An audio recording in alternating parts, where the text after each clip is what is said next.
السلام علیکم یا رسول اللہ الصلاۃ والسلام علیک یا رسول اللہ وعلی آلک و صحابک یا حبیب اللہ وعلی آلک و اصحابک یا حبیب بسم اللہ۔ اللہ الرحمن الرحیم بسم اللہ الرحمن الرحیم۔ علیکم بالصدق بالصدق علیکم علیکم بالصدق بالصدق علیکم علیکم بالصدق بالصدق۔ الحمدللہ علی احسانہ درس حدیث جاری و ساری ہے۔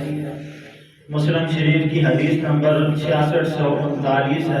حضرت عبداللہ بن مسعود رضی اللہ تعالیٰ عنہ راوی ہیں، حضور نبی اکرم صلی اللہ علیہ وسلم نے ارشاد فرمایا، تم سچائی پر قائم رہو کیونکہ سچائی نیکی ہے اور نیکی جنت کی طرف لے کے جاتی ہے، اور فرمایا جھوٹ سے بچتے رہو اس لیے کہ جھوٹ گناہ ہے اور گناہ جہنم کی طرف لے کے جاتا ہے۔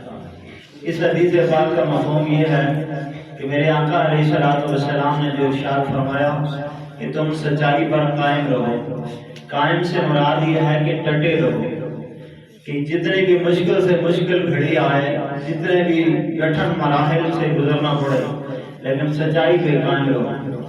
حضور نبی اکرم صلی اللہ تعالیٰ علیہ وسلم کا اپنا وصف، اپنی صفات جو کہ ابھی اعلان نبوت نہ بھی ہوا تھا، اس وقت بھی کفار کے سامنے بھی آپ صادق و آمین کے لقب سے یاد کیا کرتے، یاد ہوتے تھے۔ تو میرے آقا علیہ السلام خود سچے ہیں، اور انبیاء علیہ السلام کے بعد دوسرا بڑا جو درجہ ہے وہ صدیقین کا ہے۔ نبی جین کے بعد صدیقین کا درجہ ہے۔ صحابہ کرام میں سے حضرت سیدنا ابو بکر صدیق رضی اللہ تعالیٰ عنہ، جن کو اللہ اور اس کے رسول صلی اللہ تعالیٰ علیہ وسلم کی طرف سے صدیق کا لقب ملا۔ آپ اس حد تک بھی سچائی کے قائل تھے کہ جب کفار نے انکار کیا کہ معراج نہیں ہوئی، بعضوں نے کہا ہوئی ہوگی، خواب کے عالم میں ہوئی ہوگی، جب میرے آقا علیہ السلام نے واپس آ کے ارشاد فرمایا کہ یوں میں نے اتنا لمبا سفر کیا، تو ابو جہل نے، امیہ نے، دیگر کافروں نے مذاق اڑائی، اور جب صدیق اکبر رضی اللہ تعالیٰ عنہ سامنے آئے تو وہ کہنے لگے، اے صدیق، کیا کوئی رات کے حصہ کے اندر اتنا لمبا سفر کر سکتا ہے؟ تو صدیق اکبر نے فرمایا، کس نے کہا؟ تو کہا، وہ تیرا حبیب کہ جس کے آگے پیچھے چلتا ہے، پھرتا ہے، جس کی صحبت میں رہتا ہے، جس کی تعریفیں کرتا ہے، تو وہ کہتا ہے۔ تو صدیق اکبر رضی اللہ تعالیٰ عنہ نے فرمایا، اگر میرے آقا علیہ السلام فرماتے ہیں تو انہوں نے سچ فرمایا۔ آپ کو پھر صدیق کا لقب ملا۔ پھر ایک مقام ایسا آیا کہ جب کافروں نے، ابو جہل نے اعلان کیا کہ نعوذ باللہ نعوذ باللہ، تو محمد صلی اللہ علیہ وسلم کا سر قلم کر کے لایا جائے، ہم اتنے انعام و اکرام دیں گے، تو ایک جم غفیر ٹوٹ پڑا اور میرے آقا علیہ السلام کی تلاش میں نکلا۔ تو جنہوں نے دیکھا نہیں تھا وہ بھی تلاش میں نکلے، اور جنہوں نے دیکھا تھا وہ بھی تلاش میں نکلے۔ میرے آقا علیہ السلام اور حضرت جناب صدیق اکبر رضی اللہ تعالیٰ عنہ تشریف لا رہے ہیں، آگے صدیق اکبر ہے، پیچھے میرے آقا علیہ السلام تشریف لا رہے ہیں۔ تو وہ جو لوگ رحمت عالم صلی اللہ علیہ وسلم کو تلاش کر رہے تھے، انہوں نے صدیق اکبر سے پوچھا، یہ بتاؤ کہ تمہارے ساتھ کون ہے؟ اب دیکھیے کتنی مشکل گھڑی ہے، لوگ جان کے در پہ پڑے، لیکن صدیق اکبر سے جب پوچھا گیا کہ بتائیے تیرے ساتھ کون ہے، تو صدیق اکبر رضی اللہ تعالیٰ عنہ نے بڑی حکمت سے جواب فرمایا۔ آپ نے فرمایا، یہ وہ ہیں کہ جو میرے رہبر ہیں، جو مجھے راستہ دکھاتے ہیں۔ اب انہوں نے یہ سوچا کہ شاید مدینے کا راستہ دکھانے والا کوئی رہبر ساتھ ہوگا، تو اللہ نے ان کی جان جو ہے بچا دی، اللہ تعالیٰ نے ان کا تحفظ فرما دیا۔ اسی طرح کے واقعہ حدیث پاک میں آتا ہے، تاریخ کی کتابوں میں آتا ہے، حجاج بن یوسف، وہ کسی دو نوجوانوں نے اس کی گستاخی کر دی۔ اعلیٰ حجاج بن یوسف ایسا ظالم آدمی تھا کہ لاکھوں کی تعداد میں اس نے لوگوں کو قتل کروایا۔ 20,000 بندے اس وقت بھی گرفتار تھے جن کو سزائے موت بولی گئی تھی جب حجاج بن یوسف دنیا سے گیا۔ تو حجاج بن یوسف کی کسی نے گستاخی کی، تو حجاج بن یوسف قافلے سمیت ان کی تلاش میں نکلا۔ ایک مقام پہ پہنچے تو کہا، کس سے پتہ چلے گا کہ وہ نوجوان کہاں ہیں؟ تو کسی نے کہا، جی یہاں پہ ربی نام کا ایک شخص ہے، اس کے وہ بیٹے ہیں، وہ ربی یہیں پہ گھر پہ ہوگا، چلو اس سے پتہ کر لیتے ہیں۔ تو حجاج کہنے لگا وہ تو باپ ہے ان کا، وہ بیٹوں کے متعلق کب سچی خبر دے گا، خود تو جھوٹ بولے گا۔ کہا نہیں جی، اس کے حوالے سے ہم نے سنا بڑا صادق ہے، بہت سچا آدمی ہے، تقوی شواد ہے، عبادت گزار ہے۔ تو کہا چلو اس کے پاس چلتے ہیں۔ جب ربی کے پاس پہنچے تو رحمت اللہ تعالیٰ علیہ ان سے پوچھا بتاؤ تمہارے بیٹے کہاں ہیں؟ تو انہوں نے سچ سچ بتا دیا کہ ایک فلاں جگہ پہ ہے، دوسرا فلاں جگہ پہ ہے۔ سپاہی گئے، انہوں نے ان نوجوانوں کو گرفتار کیا، دربار میں پیش کیا، چمڑا بچھایا گیا زمین پہ، دونوں کو باندھ کے زمین پہ لٹایا گیا۔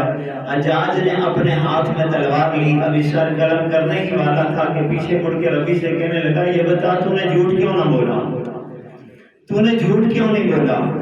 تو حجاج کے سامنے اس نے کہا کہ میں اس چیز کو پسند کرتا ہوں کہ میں سچ بول کے اپنے بچوں کو اللہ کے سپرد کر دوں، میں اس بات کو پسند نہیں کرتا کہ جھوٹ بول کر میں ان کی زندگی بچا لوں۔ تو یہ جب اس نے سنا حجاج نے تو وہ بڑا متاثر ہوا، اس نے کہا جاؤ ہم نے پھر تمہارے بچوں کی جان بخشی کر دی ہے، اور انعام و اکرام دے کے وہاں سے روانہ کیا۔ علیکم بالصدق، کہ صدق پہ قائم رہو، سچائی پہ قائم رہو، مشکل سے مشکل گھڑی آ جائے نا تو تب بھی اگر گردن پہ تلوار بھی ہو تو آپ کبھی جھوٹ نہ بولو۔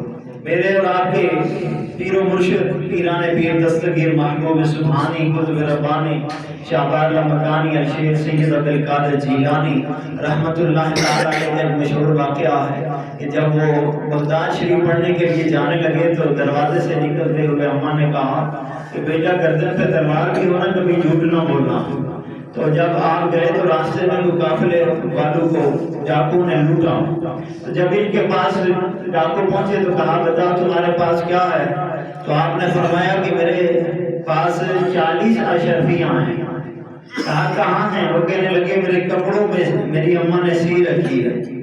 اور وہ ڈاکو بڑے حیران ہوئے، اپنے سردار کے پاس گئے، کہنے لگے کہ باقیوں کو تو لوٹا ہے لیکن یہ چھوٹا سا 7 سال کا بچہ اور یہ کہتا ہے میرے کپڑوں میں 40 اشرفیاں ہیں، اماں نے سی رکھی ہے۔ تو بادشاہ نے کہا کھولو اس کے کپڑے چیک کرو، چیک کیا تو 40 اشرفیاں نکل آئی۔ تو اس ڈاکو کے سردار نے کہا بھائی تو نے جھوٹ کیوں نہیں بولا، تمہیں پتا ہے ہم بندے کو مار کے دیتے ہیں، ہم تو لوٹنے کے لیے آئے، تو نے جھوٹ کیوں نہ بولا؟ تو پیران پیر فرماتے ہیں کہ میں جب اپنے دروازے سے باہر نکلا تھا گھر سے تو میری اماں نے نکلتے ہوئے کہا تھا بچے گردن پہ تلوار بھی ہونا، کبھی جھوٹ نہیں بولنا۔ تو اسی وقت وہ ڈاکو کے سردار نے کہا دیکھو یہ اماں کے حکم کی تعمیل میں اس کو جان کا بھی خطرہ نہیں ہے، اماں کی تعمیل میں اس قدر سچ بولتا ہے، اور ہم ہیں کہ جو اپنی ساری زندگی اللہ تعالیٰ کے احکام کی خلاف ورزی کرتے جا رہے ہیں۔ تو اسی وقت اس ڈاکو کے سردار نے کہا بھائی آج کے بعد میں قسم کھاتا ہوں لوٹا ہوا مال واپس کروں گا اور آج کے بعد چوری نہیں کروں گا۔ تو ساتھیوں نے کہا کہ جب آپ چوریاں کرتے تھے آپ ہمارے سردار تھے، اب اگر آپ نے توبہ کر لی ہے اب بھی آپ ہمارے سردار ہیں، ہم نے بھی توبہ کر لی، آج کے بعد ہم یہ کام نہیں کریں گے۔ یہ شیخ سید عبد القادر جیلانی رحمۃ اللہ تعالیٰ علیہ کی تبلیغ کا امر بالمعروف و نہی عن المنکر کا پہلا واقعہ ہے۔ 300 افراد نے وہاں پہ کلمہ پڑھا، توبہ طائب کی اور وہ دائرہ اسلام میں اور صدیقین میں شامل ہو گئے۔ تو اس لیے ہمیں چاہیے کہ ہم پیارے آقا صلی اللہ علیہ وسلم کے اس فرمان کے مطابق کہ علیکم بالصدق، سچائی پہ قائم رہو، خود بھی اس پہ عمل کریں، اپنی اولاد کو، اہل خانہ کو، گھر والوں کو اس کی ترغیب دلائیں۔ بالخصوص کاروبار کرنے والے تاجر حضرات، ان کے متعلق بھی میرے آقا علیہ السلام نے ارشاد فرمایا کہ یاد رکھو جھوٹی قسم کھانے سے تمہارا مال تو بک جائے گا لیکن برکت نہیں رہتی ہے۔ آج دیکھیے آج دوسرے آدمی سے آپ پوچھ کے دیکھیے بھائی نظام کیسا ہے آمدنی کا، وہ کہتے ہیں جی پچھلی سال سے اس سال آمدنی بہت زیادہ ہے، لیکن پتہ ہی نہیں چلتا پیسہ کدھر سے کدھر چلا گیا، خرچے ہی پورے نہیں ہوتے۔ یہ کیا وجہ ہے؟ آمدنی بھی زیادہ ہے لیکن خرچے پورے نہیں ہوتے، پھر بھی پریشان ہے، گاڑی ہے، بنگلہ ہے، نوکر چاکر ہے، کاروبار ہے، پھر بھی پریشان رہتا ہے۔ اس کی وجہ کیا؟ یہ ہمارا جو جھوٹ ہے نا، یہ جھوٹ نے ہمیں برباد کر دیا۔ کہ میرے آقا علیہ السلام نے فرمایا جھوٹ بول کے مال تو بک جائے گا لیکن برکت نہیں رہتی ہے۔ اور یہ یاد رکھیے برکت کثرت میں کبھی برکت نہیں ہوتی، برکت ہمیشہ تھوڑے میں ہوتی ہے۔ تھوڑا مل جائے اللہ کا شکر ادا کریں، سچ بولیں، بے شک سچ بولنے سے تھوڑا ہی کیوں نہ ملے، تھوڑا ملے اللہ کا شکر ادا کریں، اور پھر دیکھیں اللہ تعالیٰ آپ کو اس تھوڑے میں کتنی برکت عطا فرمائے۔ آپ دیکھیں ادھر امام مساجد جتنے بھی ہوتے ہیں ان کی کتنی تنخواہیں ہوتی ہیں، تھوڑی تھوڑی تنخواہیں ہوتی ہیں، اگر سفید کپڑا استری بھی ٹوٹنے نہیں دیتے، داغ بھی نہیں لگنے دیتے۔ آج تک زندگی میں کبھی آپ نے سنا ہوگا کہ آج امام مساجد نے کوئی مظاہرہ کیا ہے کہ ہماری تنخواہ بڑھاؤ؟ نہیں، ٹیکے سے چلتے ہیں، صاف ستھرے کپڑے، سفید کپڑے، کاٹن کے سوٹ لگا کے چلتے ہیں، پھر بھی کہتے ہیں مولوی پھیل گیا۔ یہ کیا ہے؟ تھوڑے میں اللہ نے برکت عطا فرما دی ہے۔ یہ دین کی برکت، اللہ کا شکر ادا کریں، جھوٹ نہ بولیں۔ اللہ تعالیٰ سے دعا ہے ہمیں عمل کی توفیق عطا فرمائے۔